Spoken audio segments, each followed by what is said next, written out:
जगाला शांतीचा संदेश देणारे महाकारुण्य तथागत सम्यक संबुद्ध भगवंतांनी निर्माण केलेला सद्धम्म प्रचार आणि प्रसार करणारा पूजनीय भिक्खू संघ यांना त्रिवार वंदन.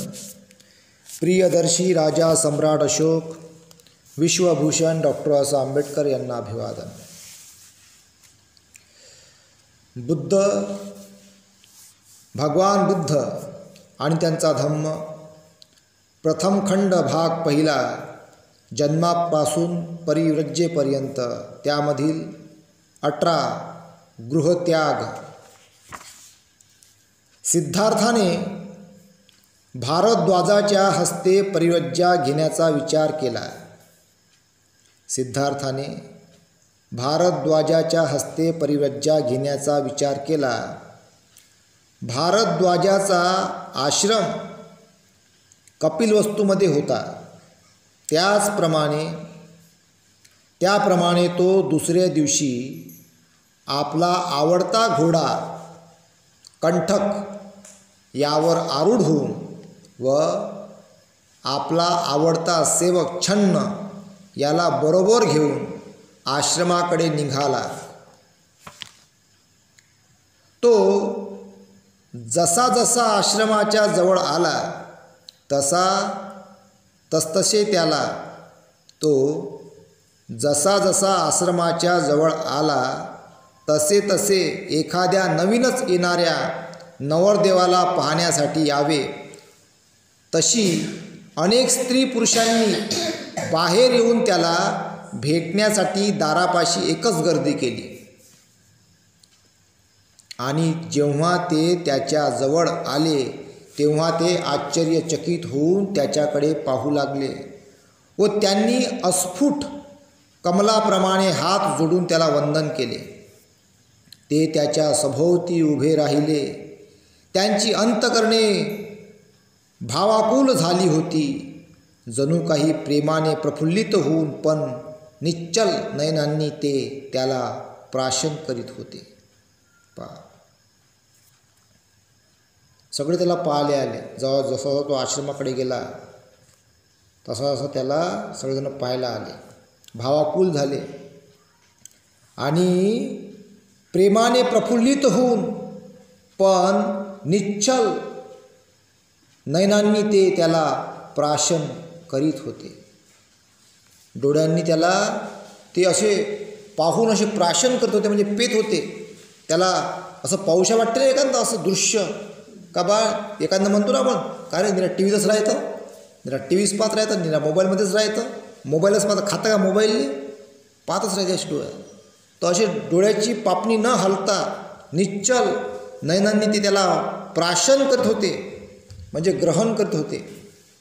जसं एखादा माणूस पाणी पिते तशा प्रकारे. काही स्त्रियांना वाटले की तो साक्षात कामदेवाचा अवतारच आहे, कारण तशा सुंदर लक्षणांनी तो त्या जात्यांचं सालकृत होता.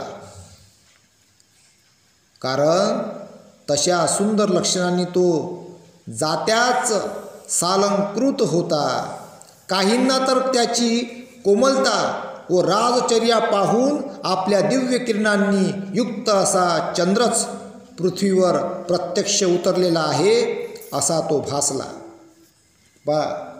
म्हणजे काय लक्षणं आहे सिद्धार्थांचे हे याच्यावरून लक्ष येते. काहीकांना असं वाटलं का बा हा कोणता अवतारच आहे, काहीकांना असं वाटलं का हा चंद्रच आहे. दुसऱ्या काही जणी त्याच्या सौंदर्याला भाडून जणू काय त्याला गिळून टाकावे म्हणून जांभया देत होत्या. अशा जांभया देत होत्या आणि एकमेकींकडे नजरा रोखून हलकेच निश्वास टाकीत होत्या. म्हणजे बा आता याला खाऊन येले बा आता याला गिळूनच टाका, लयच चांगला आहे हा असते ना. एखादं काही लहान लेकरातून लाळ करते कोणी जण आहे का नाही, दिनं त्याला लाळच करत राहते, तशा हरकत यायला वाटलं. अशा प्रकारे स्त्रिया त्यांच्याकडे नजरा लावून केवळ पाहत राहिल्या होत्या. त्यांच्या मुखातून शब्द येत नव्हता की त्यांच्या चेहऱ्यावर स्मित येत नव्हते. परिव्रज्या घेण्याच्या त्यांच्या निर्णयाचा विचार करीत दीडमूढ स्थितीत त्याच्या भोवती त्या उभ्या राहिल्या. मोठ्या प्रयासाने त्या गर्दीतून त्याने आपली सुटका करून घेतली आणि आश्रमाच्या दारात प्रवेश केला. पा काय म्हटलं गेलेलं, मोठ्या प्रयासाने त्या गर्दीतून त्याने आपली सुटका करून घेतली. गर्दीच गर्दी पाहासाठी सिद्धार्थ गौतमांना गर्दी पाहिले. गर्दीमध्ये ते हे झाले. का असं झालं असं? कारण ते बोधिसत्व होते, त्यांचं फार मोठं बळ राहते, ते बुद्ध होणार होते, म्हणून त्यांना पाहण्याची गर्दी जमली होती. मोठ्या प्रयासाने त्या गर्दीतून त्याने आपली सुटका करून घेतली आणि आश्रमाच्या दारात प्रवेश केला. आपण परिव्रज्या घेत असताना शुद्धोधनाने व प्रजापती गौतमीने तेथे उपस्थित राहावे हे सिद्धार्थाला आवडले नाही. कारण त्याला ठाऊक होते की दुःखावेगाने ती स्वतःला सावरून धरू शकणार नाही. परंतु ती त्याच्या नकळत अगोदरच आश्रमात येऊन पोचली होती. आश्रमाच्या आवारात प्रवेश करताच तेथे जमलेल्या लोकांत आपले मातापिता असल्याचे त्याने पाहिले. आपल्या मातापित्यास पाहताच तो प्रथम त्यांच्याजवळ गेला आणि त्याने त्यांचा आशीर्वाद मागितला. त्यांच्या भावना इतक्या दाटून आल्या होत्या की त्यांच्या मुखातून एक शब्दही बाहेर पडत नव्हता. त्यांनी रडून त्याला कवटाळून धरले आणि आपल्या अश्रूंनी न्हाऊन काढले. रडून राहिले दोघे मातापिता आणि त्या अश्रूंनी त्याची आंघोळ झाली. इतके रडले ते आपल्या मुलासाठी. लाडाचा होता ना खूपच, म्हणजे बोधिसत्व त्यांचा राजकुमार, त्यांना तो चालला बा हे त्यांना भासत होतं. छन्नाने कंठकाला आश्रमातील एका झाडापाशी बांधून तो तेथे उभा होता. शुद्धोधन व प्रजापती रडत असलेली पाहून त्यालाही भरून आले आणि तो रडू लागला. मोठ्या कष्टाने सिद्धार्थ आपल्या मातापित्याच्या पासून दूर झाला व छन्य जेथे उभा होता तेथे गेला. त्याने त्याला आपले कपडे व अलंकार घरी परत नेण्यासाठी दिले. त्याने परिव्राजकाला आवश्यक असे आपले मुंडन करून घेतले. त्याचा चुलत भाऊ महानाम याने परिव्राजकाला योग्य अशी वस्त्रे भिक्षापात्र आणले होते. सिद्धार्थाने ते वस्त्र परिधान केले.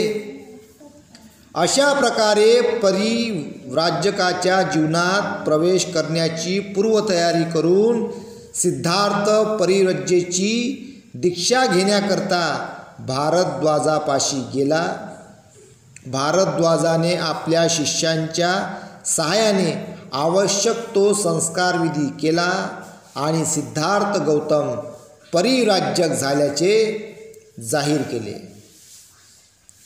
परिव्रज्या घेण्याची व विलंब न लावता शाक्य राज्याच्या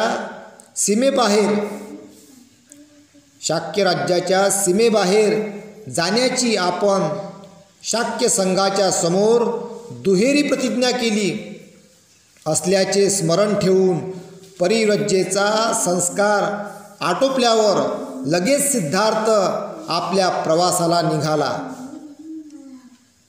जो जनसमुदाय आश्रमात जमला होता तो नेहमीपेक्षा फार मोठा होता.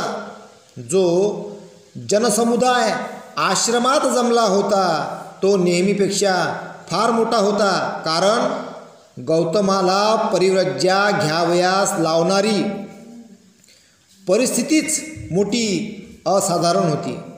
राजपुत्र आश्रमाच्या बाहेर पडताच तो जनसमुदायही त्याच्या मागोमाग जाऊ लागला. त्याने कपिलवस्तू सोडले आणि तो अनोभा नदीच्या दिशेने जाऊ लागला. त्याने मागे वळून पाहिले तेव्हा तो जनसमुदायही अद्याप त्याच्या मागोमाग येत असलेला त्याने पाहिला. तो थांबला आणि त्या समुदायास उद्देशून म्हणाला, बंधूंनो आणि भगिनींनो, तुम्ही माझ्या मागोमाग येण्यापासून काही उपयोग होणार नाही.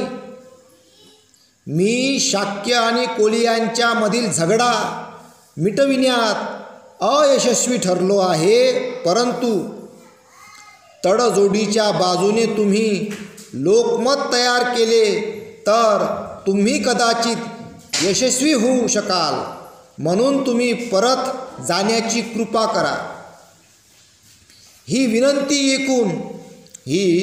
विनंती ऐकून जनसमुदाय मागे परतू लागला. शुद्धोधन व गौतमी राजवाड्याकडे परतले. सिद्धार्थाने टाकून दिलेले वस्त्रे व अलंकार पाहणे गौतमीला असह्य झाले. तिने ती कमळांनी भरलेल्या एका तळ्यात टाकली. परिव्रज्या ग्रहण करण्याच्या वेळी सिद्धार्थ गौतमाचे वय अवघे 29 वर्षाचे होते.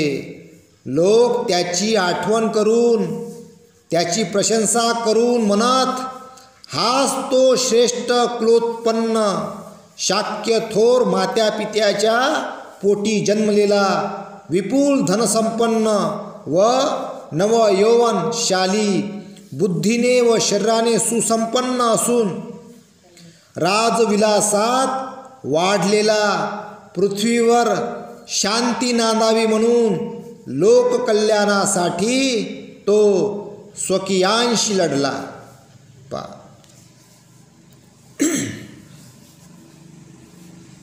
लोक काय म्हणून राहिले का बा, एवढं सगळं वैभव, तारुण्य, बुद्धी आणि शरीराने सुसंपन्न, म्हणजे जगातला सगळ्यात सुंदर व्यक्ती जर कोणी असन तर भगवान बुद्ध. सिद्धार्थ अवस्थेपासून असताना सुद्धा, आणि जगातला सगळ्यात शरीराने बलाढ्य आणि बुद्धीने बलाढ्य जर कोणी असेल तर भगवान बुद्ध. असं त्यांचं त्यावेळेचे लोक त्यांची स्तुती करायचे. आणि त्यांनी म्हटलं, पृथ्वीवर शांती नांदावी म्हणून लोककल्याणासाठी तो स्वकीयांशी लढला.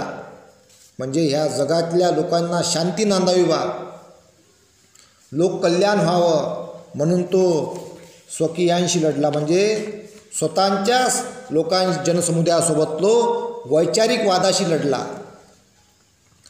तो असा अशाक्य युग होता की ज्याने स्वकीयांच्या बहुमतापुढे आपले शिर झुकविले नाहीच, पण स्वेच्छेने त्याने शिक्षा घेण्याचे पत्करले.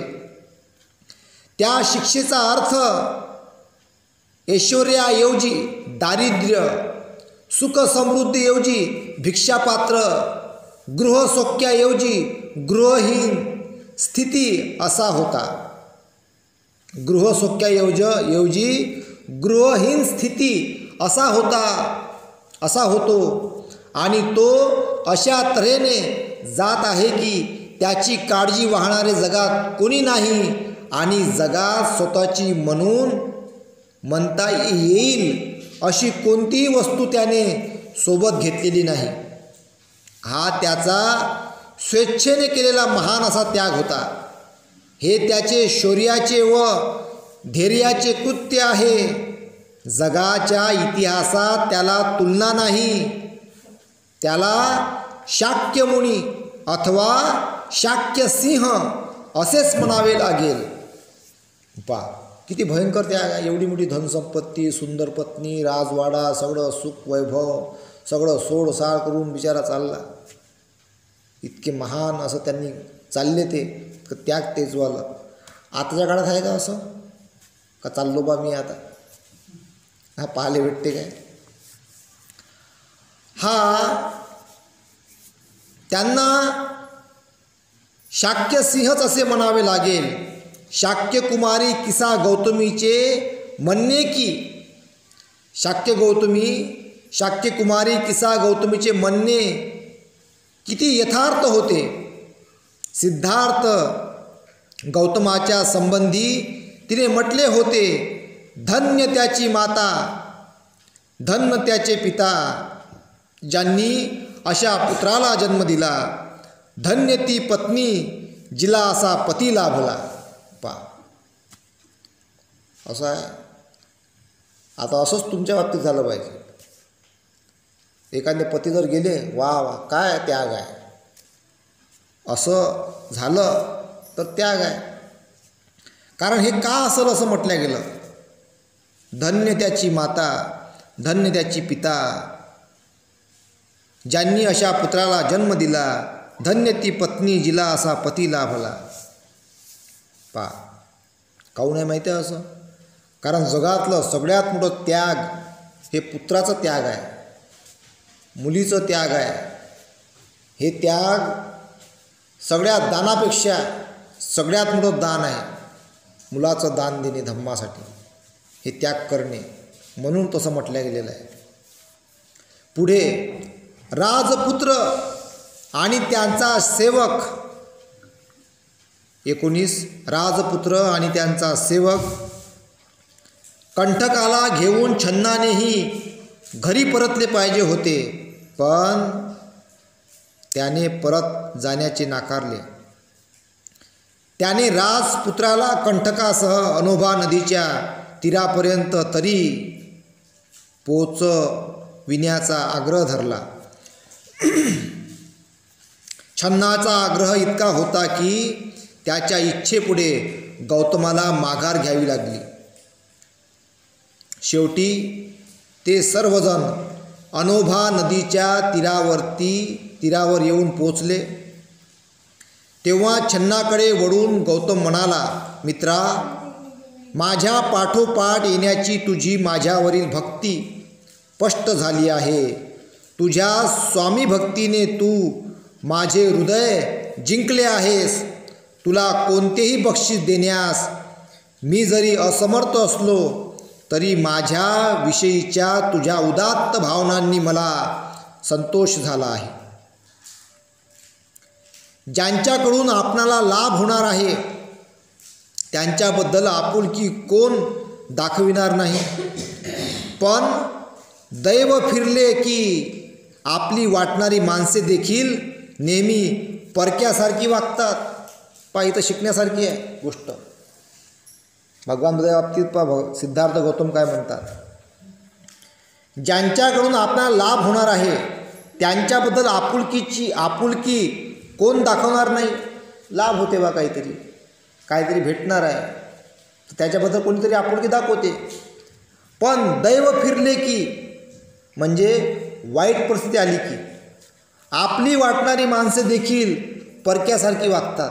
आता सगळं समजा बम पैसा आहे, सासूपाशी बम पैसा आहे, सासऱ्यापाशी बम पैसा आहे, उदाहरण सांगून राहिलं, बम पैसा आहे तर सगळंजण आपुलकीनं, आई हे खा, बाबा हे घ्या, मम्मी हे घेऊन घ्या, पप्पा हे ॲप्पल खा, हे गुलाबजामुन खा, हे जलेबी घ्या, हे पापड खामा, असे बम पदार्थ बनवतात, चांगले चांगले खाऊ घालतात.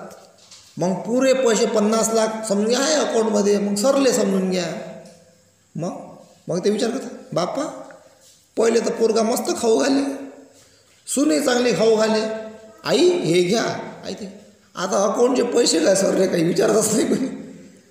जेवण आलं तर जेवण बा मोठ्या मुश्किलने येते, मग स्वतःच घ्या लागते वाढून, पहिले लय काळजी.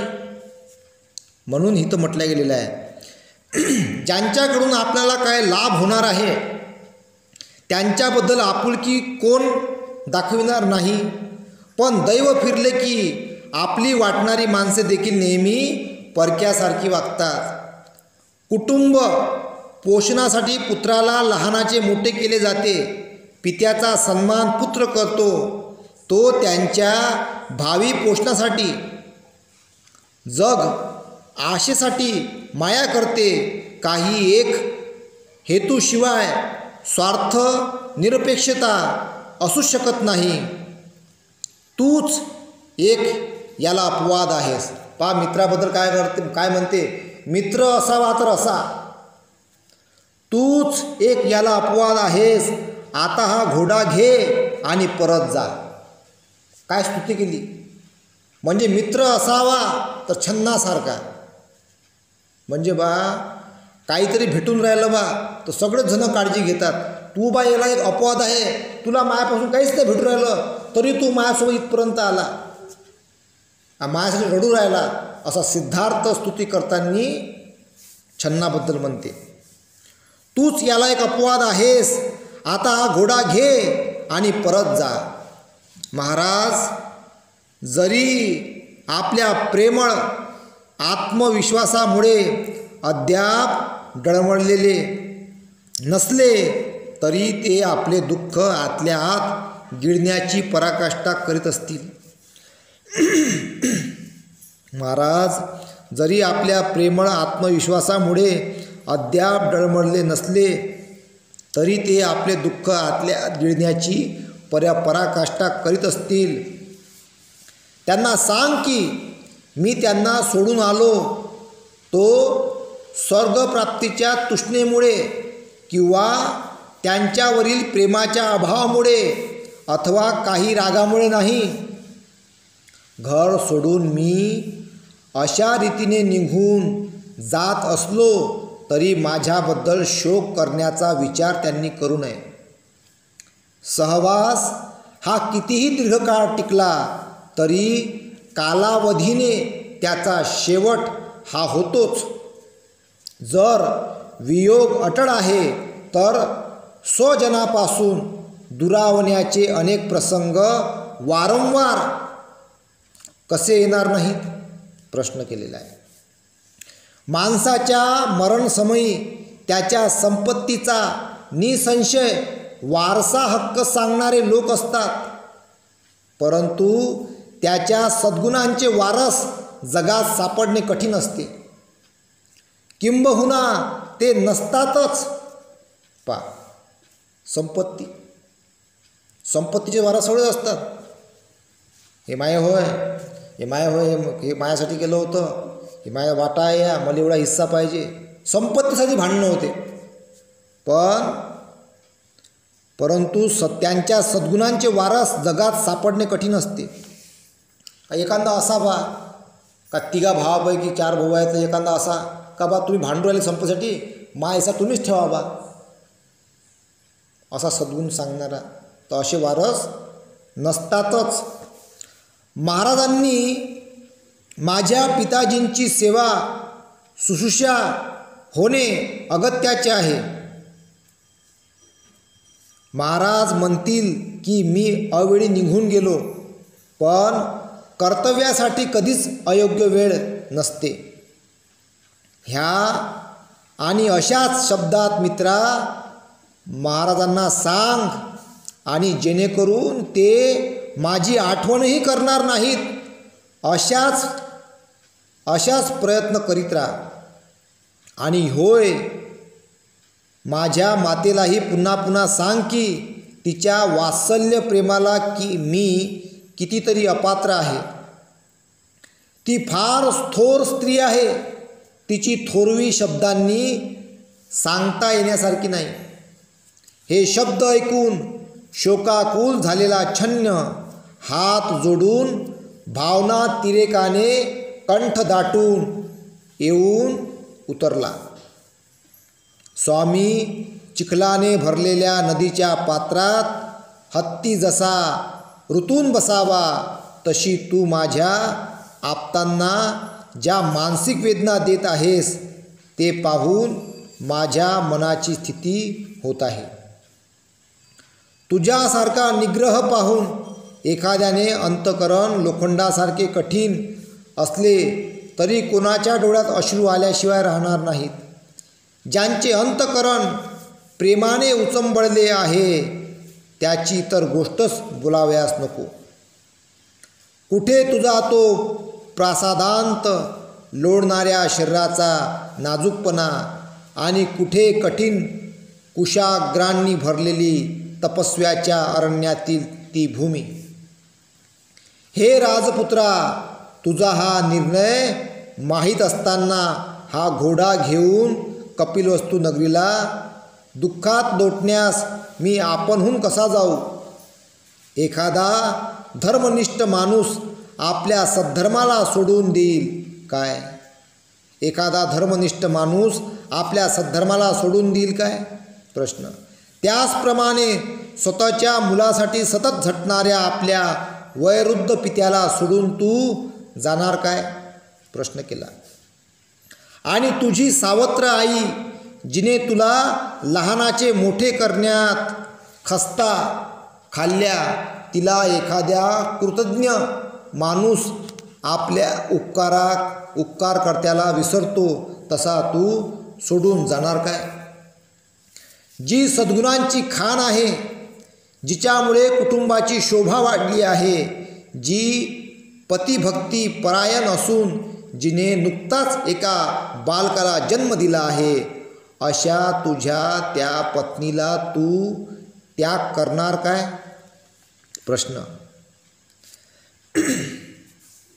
धर्म आणि कीर्तीच्या चाहत्यांत सर्वश्रेष्ठ असणारा तू एखाद्या निगरगट्ट उधळ्या माणसाने स्वतःचे मौल्यवान धन उधळून टाकावे तसे ज्याचे कौतुक करावे तेवढे थोडेच अशा यशोधरेच्या त्या लहानग्या बाळाला सोडून जाणार काय? त्या लहानग्या बाळाला सोडून जाणार काय? प्रश्न. आणि तू तुझे आप्त नातलग व राज्य सोडून जाण्याचा जरी निर्धार केला असलास तरी हे अन्नदात्या, तू मला सोडून जाणार नाहीस असा मला विश्वास आहे. कारण तुझे पाय हेच माझे आश्रयस्थान आहे. अशा प्रकारे माझे अंतकरण तुझ्यासाठी होरपळून निघत असताना तुला असा एकटा अरण्यात मागे टाकून मी परत नगराकडे जाऊ शकत नाही. तुझ्याशिवाय मी नगरात परतल्यावर महाराज मला काय म्हणतील आणि कुशल वर्तमान म्हणून मी तुझ्या पत्नीला काय सांगू? राजाजवळ माझी बदनामी पुन्हा पुन्हा कर असे तू सांगतोस, पण ते कोण खरे मानतील आणि कोण त्यावर विश्वास ठेवील? छन्न पुढे म्हणाला. आणि जरी निर्लज्ज मनाने आणि जीभ टाळ्याला चिकटवून तसे बोलण्याचा मी प्रयत्न केला तरी महाराजांना ते पटणार नाही. जो नेहमी प्रेमळ आहे आणि जो दुसऱ्यांवर दया करण्यास कधीही विसरत नाही, अशा माणसाला आपल्यावर प्रेम करणाऱ्या व्यक्तीस सोडून जाणे मुळीच शोभत नाही. म्हणून मागे फिर आणि माझ्यावर दया कर. दुःखाकुल छन्नाचे ते शब्द ऐकून अगदी हळुवारपणे सिद्धार्थ गौतमाने म्हटले, छन्ना, माझ्या वियोगाचे दुःख सोडून दे. अनेक जन्माच्या फेऱ्यात सापडलेल्या प्राण्यांच्या बाबतीत बदल हा अटळ आहे. प्रेमामुळे मी माझ्या आप्त नातलगांना सोडले नाही तरी मृत्यू आम्हाला अगतिकपणे एकमेकास सोडण्यास भाग पाडील. ती माझी आई, जिने मला अनंत वेदना सोसून आपल्या उदरी जन्म दिला, तिच्या बाबतीत मी कुठे आहे आणि माझ्या बाबतीत ती आता कुठे आहे? पक्षी जसे आपल्या निवाऱ्यासाठी झाडावर एकत्र जाऊन बसतात आणि नंतर एकमेकांपासून दूर जातात, तसे प्राणीमात्रांच्या सहवासाचा शेवट न चुकता वियोगातच होतो. ढग जसे जवळजवळ येऊन पुन्हा दूर दूर जातात, तसाच मी प्राणीमात्रांचा सहवास व वियोग मानतो. आणि ज्या अर्थी एक दुसऱ्यांची फसवणूक करीत हे सर्व जग चालले आहे, त्या अर्थी भीतीदायक असणाऱ्या संयोग काळात हे माझे ते माझे असे मानणे बरोबर नाही. आणि म्हणून ज्या अर्थी हे सत्य आहे, त्या अर्थी माझ्या भल्या मित्रा, तू दुःख करू नकोस, परत जा. आणि जर तुझ्या प्रेमामुळे तू घोटाळत असशील तर तू आधी जा आणि नंतर परत ये. माझ्याबद्दल वाईट न बोलता कपिलवस्तूच्या लोकांना जाऊन सांग की सिद्धार्थावर प्रेम करण्याचे सोडा व त्याचा निर्धार ऐका. स्वामी आणि सेवक यांच्यामधील हा संवाद ऐकून त्या उमद्या कंठक घोड्याने आपल्या जिभेने सिद्धार्थाचे पाय चाटले आणि टपटप उष्ण अश्रू ढाळले. ज्याची बोटे एकमेकांशी जुळलेली, ज्यावर स्वस्तिकाचे शुभचिन्हे आणि ज्याचे तळवे मध्ये खोलगट होते, अशा आपल्या हाताने गौतमाने कंठक घोड्याच्या पाठीवर थोपटले आणि एखाद्या मित्रासारखा तो त्याला म्हणाला, अश्रू ढाळू नकोस कंठका, आवरते अश्रू, तुझ्या कष्टाचे तुला लवकरच फळ मिळेल. त्यानंतर छन्नाने आपल्याला मार्गाला लावण्याची वेळ आली आहे हे जाणून ताबडतोब गौतमाच्या काशाय वस्त्रांना नमन केले. कंठक आणि छन्न यांचा निरोप घेऊन गौतम आपल्या मार्गाने जाऊ लागला. अशा रीतीने स्वतःच्या राज्याची तमा न बाळगता हलक्या वस्त्रानिशी ऋषीवनाकडे जाणाऱ्या आपल्या मालकाला पाहून त्या छन्नाने आपले बाहू पसरून मोठा आक्रोश केला व तो जमिनीवर लोळू लागला.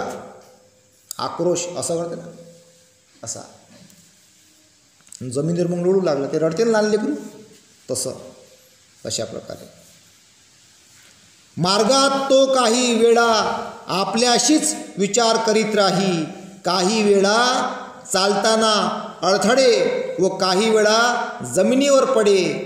अशा रीतीने जात असताना स्वामी भक्तीने विदंग झालेला तो छन्न रस्त्यावर अशा काही गोष्टी करीत होता की आपण काय करीत आहोत याचे त्याला भानच राहिले नव्हते.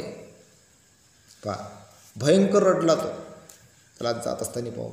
जसं एखादं ते रडते ना, कोणी असं निघून जाते तर अचानक भयंकर रडते, एखाद्या पहाडावर असा चिल्ला जोरात, अशा प्रकारे छन्न भयंकर असा रडला आणि जमिनीवर लोळत होता तो रडत असताना.